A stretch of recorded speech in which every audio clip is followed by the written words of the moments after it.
I can't believe it. Years ago, you guys, we did an episode called The Future of Drones. How long ago did we do this one? Does anybody remember?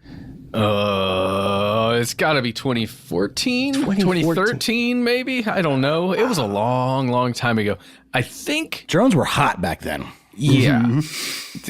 Targeted killing was becoming a big, big thing in the old military. But then, here, just stateside, at least in this case, the public was starting to see a lot more drones in the air, and companies were getting excited about it too. And we had the really optimistic futurist saying this is going to be amazing for everyone. And then we had the dystopian futurist saying this is another step on the path to an AI run hellscape.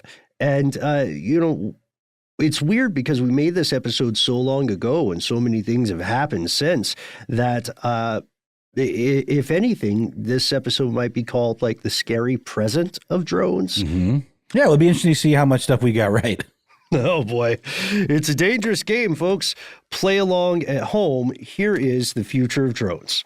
From UFOs to ghosts and government cover-ups, history is riddled with unexplained events. You can turn back now or learn the stuff they don't want you to know.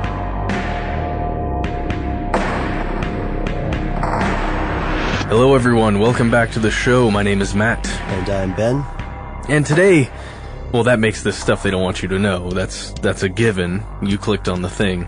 That's what it is. Mm-hmm. Today we're talking about something that is highly controversial, as most of our topics are, in the United States especially, but throughout the world for this topic. It's something that crosses the line between artificial intelligence, war, robotics. So many different things are culminated in this one topic. Yeah, that's a really good way to put it. I hadn't considered a lot of that. You're absolutely right, Matt. You are spot on. Yes. And especially one of the most important things is, should we really separate the humanity so much from the act of killing? Separate that close-up, scary part about ending another human being's life and turning it into a simulation. Oh, you know what? That's a really good question, and it's something that I've had some long debates about.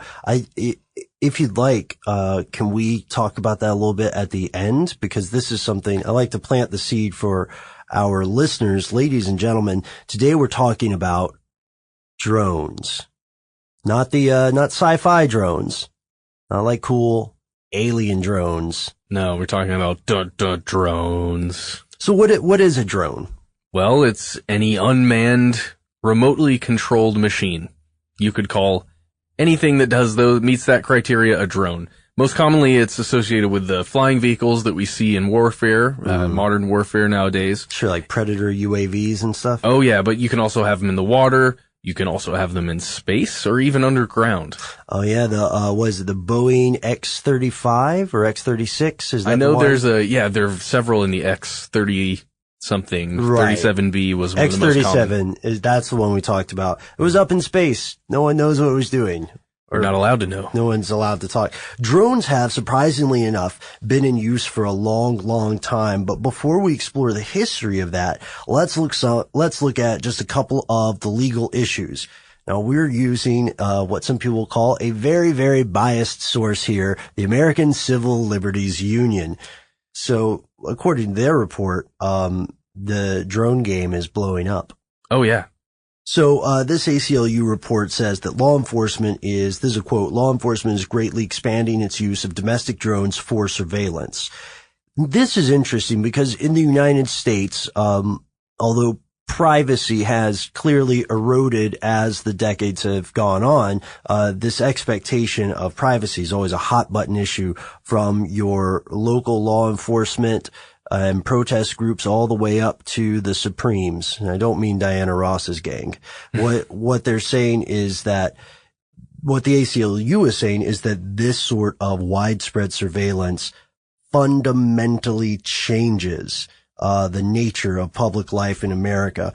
The ACLU is also worried that police might arm remote controlled aircraft. numerous states, as at the time we record this in 2014, numerous states are working toward legislation about drones, and you can really tell how those states feel about privacy based on the kind of rulings they're making. The FAA is a big thing, a big deal. The Federal Aviation Administration, who can fly what where. That's basically what the FAA is, for anyone who is not familiar with that. And they want to change airspace rules, or Congress wants the FAA to change airspace rules to make it easier for police to use domestic drones, but not including privacy protection. So Matt, as we know, the ACLU has named several privacy safeguards they'd like to see in the new laws.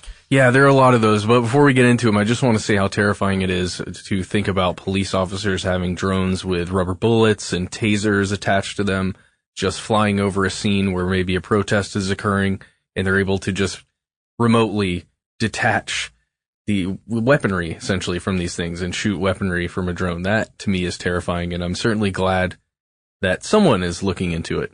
So, there are certain usage limits, so a drone would only be used by law enforcement if there was a warrant, let's say, or an emergency, or something very specific where you could prove, you have grounds on which to prove that you needed to use this drone. So just no drone joyrides for the heck of it. Yeah, every police officer doesn't have a drone attached to their vehicle that can be deployed at any time. Right, to track their ex-girlfriends or something. The same way the NSA not yet searches. Yeah. Okay. There's also data retention, which is, how much information is going to be kept by these things that's collected. Yeah. And only when there's a specific grounds, again, to collect and keep evidence should that be done. And this is all, again, guys, this is all stuff that the ACLU thinks should be in the laws, which, frighteningly enough, means that it is not in the laws right now. So well, you got to keep it as wide as you can if you're the creator of these drones and you need them to be used, or the user of these drones. Yeah, right.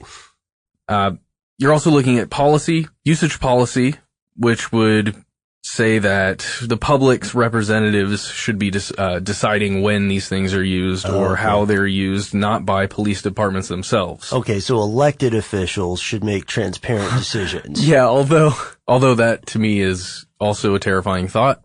The people subject to, bribery are the ones now making the decisions. No offense, representatives, but you know that you are subject to bribery. Not that you necessarily take it. Potentially subject to bribery. Let's be fair. Well, they're subject to it, whether or not they go through with it. Bribery attempts. Good point. Okay. There's also abuse prevention and accountability. So this is use of domestic drones would be subject to some kind of audit, or at least an oversight program or committee. So they just can't go willy-nilly using their drones. Sure. And the last one is weapons. And they're saying both lethal and non-lethal. Those should both not be on the drones. Yeah, and that's an interesting point too. I think those are great ideas, great proposals. It's an interesting point about non-lethal weapons, because as most people who have some real world experience with non-lethal weapons know, they're not always non-lethal. Something can always go wrong. Yes, the human heart can give way for a lot of reasons. Right, yeah. And electricity is usually one of those things, or large amounts of current. Like tasers, right? So there was an interesting legal case that we found reported by Vice, which said that a federal judge has ruled that the FAA has not made any legally binding rules against commercial drones. And this happened when the FAA sued a guy named Raphael Perker, the first person the agency had tried to fine for flying a drone commercially. Now, some of you listeners out there may be familiar with a promotional video that Amazon put out, right? Do you remember this one, Matt? Yes, the one where Amazon just proposed to be using, or they decided, hey, it wouldn't be cool if we use drones to send you all your stuff. So, maybe our drones won't throw your packages the way some of our employees do. Oh, just kidding. Sorry. Or they might be worse because they would rebel at some point. Sure. Anyway. Yeah. So, okay. The idea though, the FAA has always said that flying a drone for commercial business is illegal. But the judge didn't agree. A guy named Patrick Garrity, judge with the National Transportation Safety Board, said, nah, there are no laws against it. You know, go wild, you guys. So the FAA attempted to fine Raphael P. $10,000 after he used a drone to film a commercial at the University of Virginia. And he fought the case, and he said the FAA never regulated model aircraft, and that its basis for making them illegal was a 2007 policy notice, and it wasn't legally binding.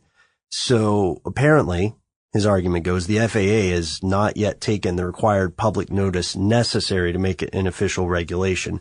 So at this point, what that means, man, is it's the Wild West for commercial drones. We could do like that Oprah thing with a car. You get a drone. You get a drone. You get a drone. Matt, I think we should buy a drone. No thanks, man. I'm good. You don't want to... I mean, we could get some cool aerial shots. Yeah. If you want to do some more roof shooting. Yeah, like a little drone. Yeah, okay, alright. Well, I'll do that. I'll do a mini drone. A mini drone. An octocopter. Because somehow that'll be less bad. Yeah. Because it's smaller. Well, and then you just get swarms of mini drones that all interact with each other.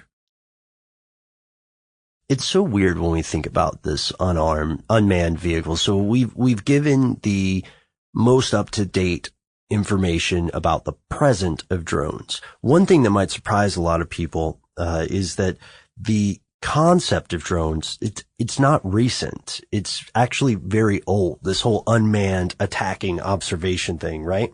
Oh yeah, way back in 1849, Austria attacked Venice with balloons. They're balloons loaded with explosives. They're not necessarily drones, but they're unmanned vehicles in the air or unmanned air contraptions. Right, yeah.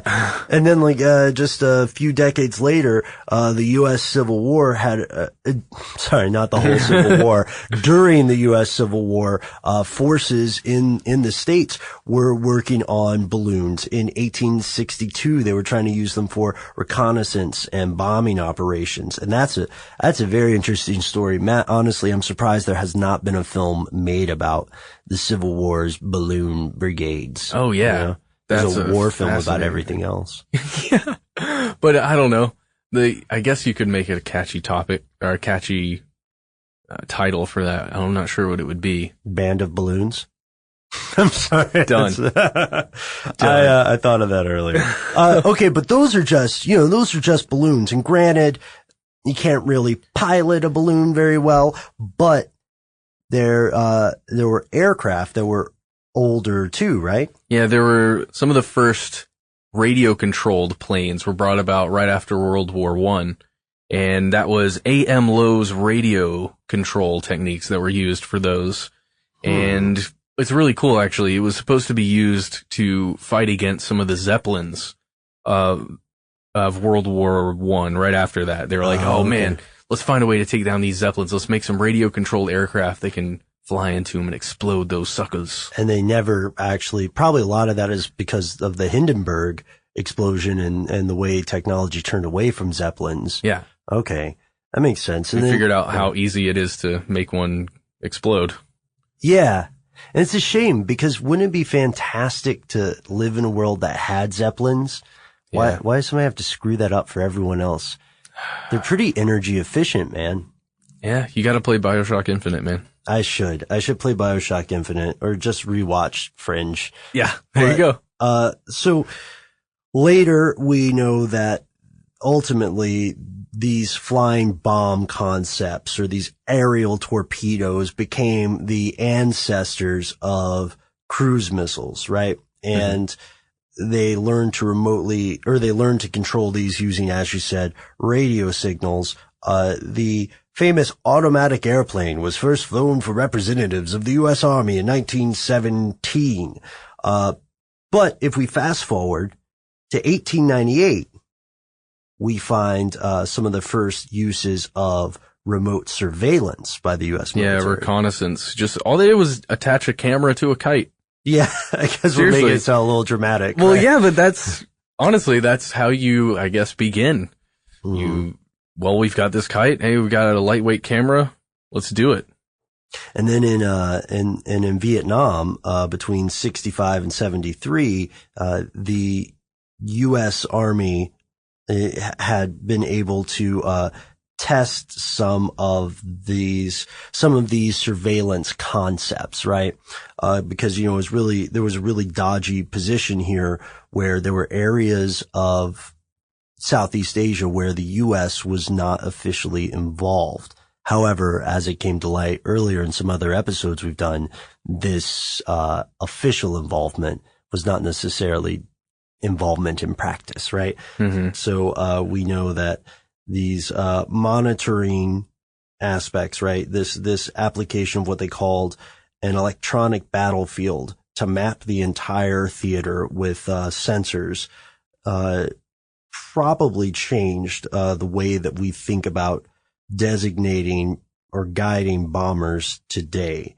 So a really interesting thing happened here is that after while they were doing these experiments, the Air Force started populating the region, right? But not with regular planes. Yeah, they were populating the skies with these remotely piloted vehicles, or RPVs. And it's kind of neat. They've had this evolution. Mm-hmm. Okay, so there are these three overlapping phases that drones have gone through. The first drone is the drone as a target, which is kind of interesting. That's from the 1910s, let's say, until the 1950s. Mm-hmm. Then you've got the drone as a sensor, something that can be in the air that can detect something and send that signal back to somebody else. Okay. That's around the 1960s to the 1990s. Then you've got the drone as the weapon, and that's the most recent from the 2000s, the new modern warfare drones up until today. And so it's gone over this large evolution, and now my question has been, what's the next evolution? What's the future of drones? Yeah, like a completely self-running drone, a drone that can on its own just monitor the skies. It can be the sensor and the weapon and the controller. A solar powered drone, maybe, high altitude that's able to somehow derive enough energy from solar panels to, continually adjust its flight or its orbit, depending on where it is relative to the bug limit, and then also be able to continue with its same speed, maybe adjust its flight. Right now, so far as we know, there are no solar panels that are efficient enough to give that sort of flight in a reasonable way. The kind of solar panels we have to build now would take up so much surface area that it's tough to imagine the thing actually working in any realistic capacity. It would be one of those, like, rich countries' toys that we built just to show that we could do it. Unless you could use some other form of energy to get it, maybe, let's say it's in space orbiting. Yeah. Use enough energy with a secondary propulsion system to get it up there. Mm-hmm. Then it just uses solar to run all of its systems. Yeah. And maybe just enough power so they can prevent orbit decay. Mm-hmm. Not a bad idea. X-37, you guys. That stuff is crazy. Please check it out if you haven't seen it before. I routinely search news for that and trade journals just to see if we ever figure out what it was doing. Well, there are some great guesses, but nothing confirmed. Now, Matt, the idea of drones, especially with the threat of impinging on privacy, has always been kind of a passionate issue for you. So I wanted to ask you some questions too. Before we move I want to end it on a little bit of maybe good news. Okay. But before we do that, let's get through the really messy stuff. We talked earlier about drones and war, and you asked about you mentioned rather, the distancing effect of taking people's lives. Mm-hmm. I do know that there's been some research on PTSD in drone operators, drone pilots, and they do suffer PTSD. They are aware that these are human lives, that it's not just a video game. However, one of the things that I think a lot of us as civilians, don't know about with piloting a drone is that the lag time is crazy. If it's a video game, it's a horrible video game. Also, you're potentially killing innocent people, right? Yeah. So I agree with you that the distancing is very dangerous, because although people do experience PTSD, I don't know if experiencing it that remotely is as much of a, what's a good word, deterrent maybe to killing in the future. I don't know, man. I have no answers, but it just seems like an issue that we should at least talk about. So what draws you to, what makes this idea so close to you? You're very passionate about this. Well, I've been playing video games my whole life, and in most of those video games, you are killing something or eliminating something. In many of the ones that I've played, for, let's say, my college years in video gaming, we're killing human beings, and there's an extreme detachment because, obviously it's not real. You know that it's not real. Then I can just imagine children who've grown up with the technology, with that, playing Call of Duty when you were 7 or 8 years old, even though you're not supposed to, having that simulation and then transferring it to now you're 18, 19, fresh out of high school, going into the military, and now you're playing a flight simulator game where you're killing people. I just wonder how that's going to affect this, like the psyche of the affect psychologically these younger people. Do you think that people growing up around video games have a lack of empathy or less empathy? I can't speak to that. I have no idea. Okay. I believe that I have lots of empathy, and I don't do much else besides play video games. So I don't know. All right. I'm not going to blow up your spot, but you are full of fascinating hobbies, and I don't know. I think you're beating yourself up. Well, most of them include an Xbox controller, but no, I hear you. I hear you. What about drones and privacy? Oh, that's a whole nother can of worms there. Yeah. Drones and privacy, man. Come on. There's an expectation of privacy that is always debated, right? And past court rulings, at least in the United States, have said that you cannot have an expectation of privacy in certain areas. Like, you're on the street, you're walking on a public street.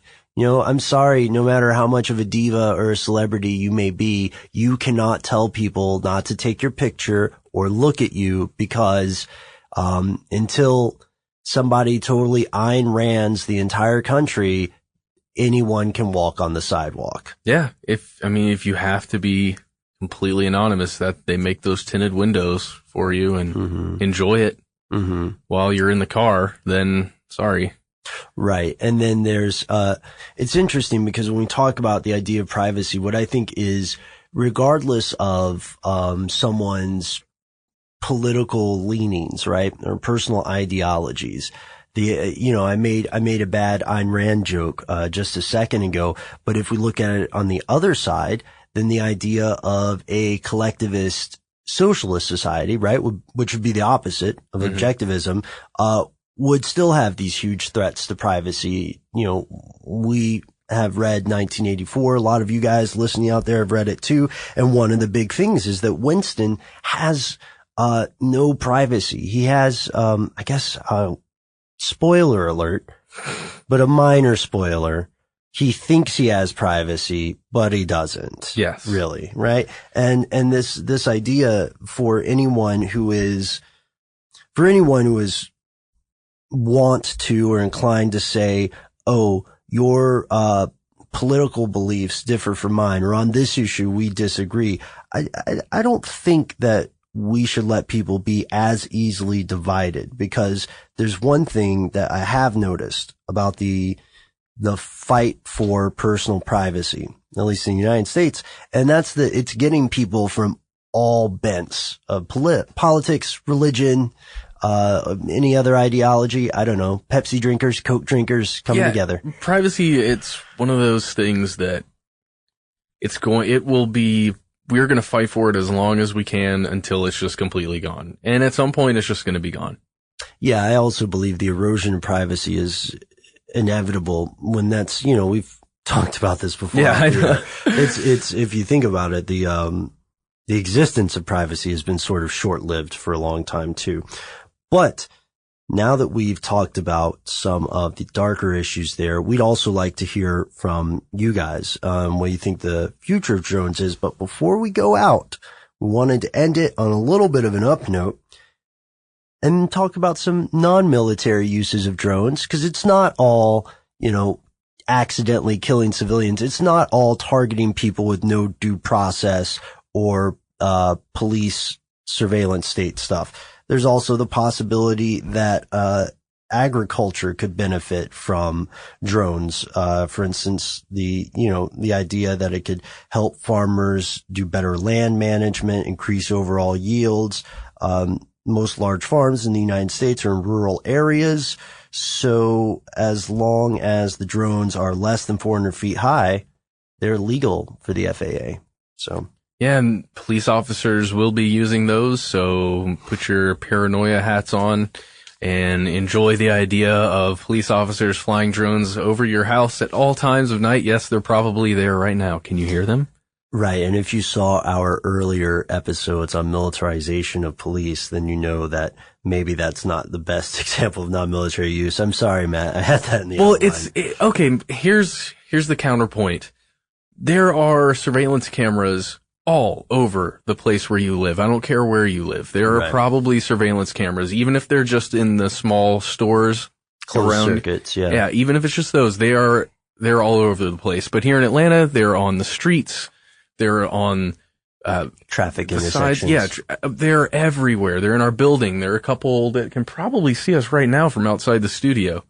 It's one of those things, again, that we're going to have to live with for the rest of our lives. And now there are these things that will just be flying over us. And, they might be the security from your mall.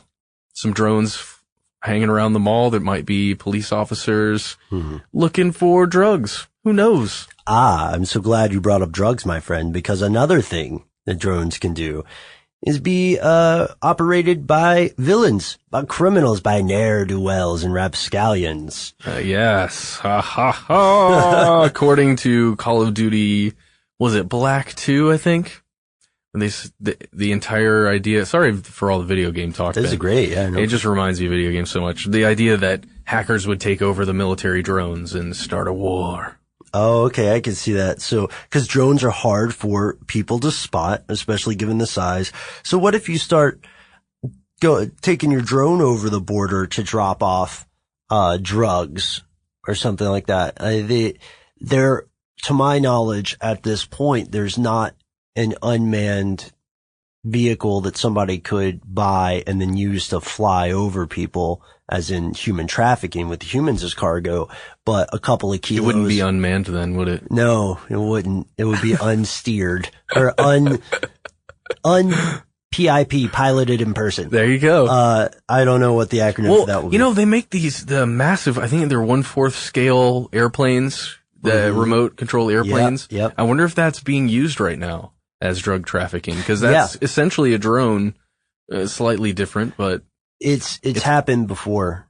That's, never even thought about that. I think probably in some border areas, it's probably really good workaround, but there's got to be a sweet spot because the U.S.-Mexico border is monitored pretty closely. So I think they have an eye on the airspace. I don't know how you would get around that, but in other borders that are a bit more porous, like the opium trade in Central Asia, right? Those borders are so porous that it might not be necessary to fly a drone. You might just need to know the right guy and just walk across. Isn't that how it always is? Isn't that how it always is? And the idea of how hard certain agencies or countries are working to actually stop the drug trade is another episode that we could do. But yeah, so this could be something for criminals. One potential thing here for national security wonks may recognize that in 2011, a terrorist named Rezwan Firdaus, Ferdaus, plotted to bomb U.S. targets by putting explosives on a drone. Emphasis there on planned. Mm-hmm. And then there's another example, right, in Brazil. Yeah, in a Brazilian prison in 2012 caught a drone helicopter that had cell phones. It was full of cell phones that were meant for inmates in the prison, and they stopped it by, I think one of the police grabbed onto the helicopter legs and pulled it down to the ground triumphantly. And then the rest of the officers there just jumped on it and beat it up pretty hard. Wow. Okay. I'm pretty sure that's what happened. All right. Well, take my word for it. I haven't seen the made-for-TV movie yet, but I'll take your word for it for now. There's also the idea of weather investigation, and this is pretty cool. That you could, there's always a huge difficulty for people who want to investigate natural disasters and catastrophic weather phenomenon, meteorological phenomenon. And that is, of course, that you could die driving into a tornado, that you could die standing at the edge of the ocean with some sensors waiting for the tsunami. Yeah, even the tank, I forget the name of the show, but the guy who has the tank that drops to the ground, it's still extremely dangerous. So these drones offer a way potentially to investigate tropical storms, and NASA began experimenting with this in 2013 officially. This is a little bit different from attempts to see if cloud seeding could alter hurricanes, which was, as far as we know, unsuccessful. But they used these big drones called Global Hawk drones. They have a wingspan as wide as a 737. They're huge. They're extremely cool too. I highly recommend you do a YouTube search for those. Global Hawk. So they fly them through hurricanes with a bunch of sensors on and hope they make it. Yeah. That's not the only thing they track though, right? Yes, you can also track wildlife. There are UAVs that are set up with cameras and GPS, and they're able to track wildlife. So let's say you've got maybe a group of giraffe or elephants or something you want to track and see if there are any poachers that are endangering them or something. Or maybe you just want to look at their eating habits. Just get these drones, follow these things, and man, you're set up. It's pretty great because you don't have to be on the ground looking for them at all times.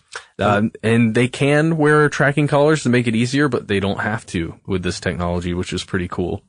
I think that's just a fantastic point because one of the things that often haunts me about the age in which we live is that it is possible that one day, Matt, you could have grandchildren and they won't believe you when you tell them that animals used to just run around in the wild. Yeah. To me, that's frightening. Anything that could save that, would be amazing. I mean, not to be preachy. Again, it's just, it's fascinating when you read the theories from various researchers, paleontologists and so on who say that we are in the middle of a mass extinction. It's interesting to wonder which animals are going to make it out. And humans could be on the chopping block too, huh? Could be. Yeah, masters of disasters. Other huge storms they could look at, right? Of course. We're talking, we're talking sandstorms, we're talking tsunamis, we're talking, tornadoes. Oh, I just learned this yesterday. This is a weird one, man. There's a word, it's a weird word. Haboob. Haboob, I think it's pronounced. Okay. Arabic word that describes these gigantic sandstorms that can happen in desert areas. I was watching this video of this guy driving into one, and he's driving, it's daytime as he's driving. You see people driving away from this massive storm with their headlights out. And then when he gets in there, it's pitch black because there's just so much crazy stuff happening. Wow. Good to have a drone there. Other things we mentioned, forest rangers tracking fires, wildfires, huge problem in California, right? Yeah, well, a huge problem all over the place, and it would be a great advantage to have a drone that wouldn't have to worry about a lot of smoke inhalation or any of the other things. Mm-hmm. Yeah, that's huge. Oh, and another point, they're convicts who were on the wildfire teams out west. Really? Yeah. Interesting. Yep. Is that seems rather Mad Maxian to me. They're volunteers. Okay. I don't know what the circumstances of their volunteer service are. Maybe they get time off, but how much of that is, that's an interesting idea. We'll have to dig in. Another thing we said, this is another future thing that we mentioned earlier, was that this makes some fantastic filming way more affordable.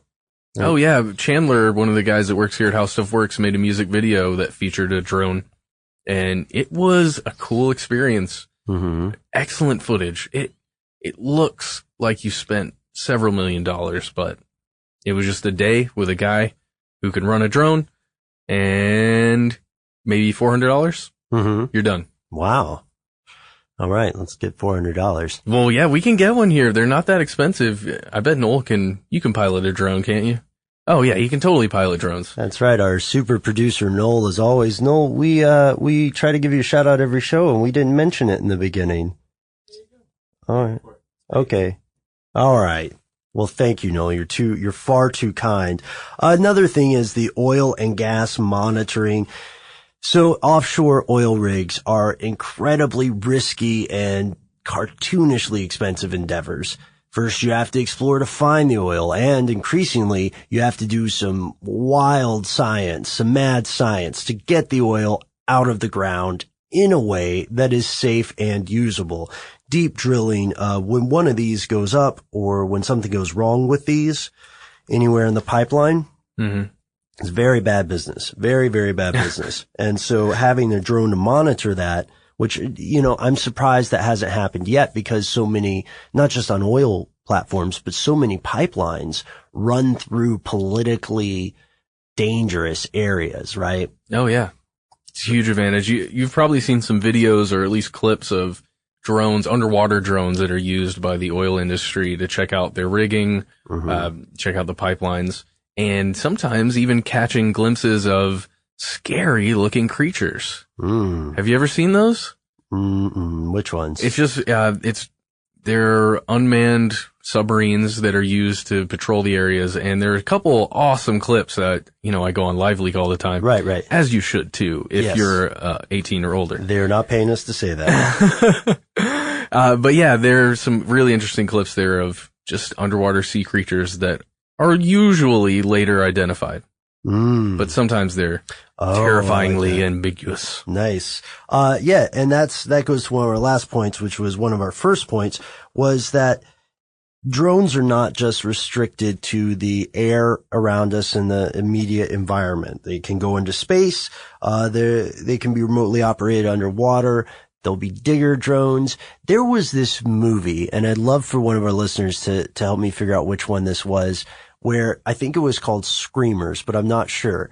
It was a sci-fi film. The little robots that come out from the ground. Yeah. Oh God. Yeah. Do you remember that one? Yeah, I do.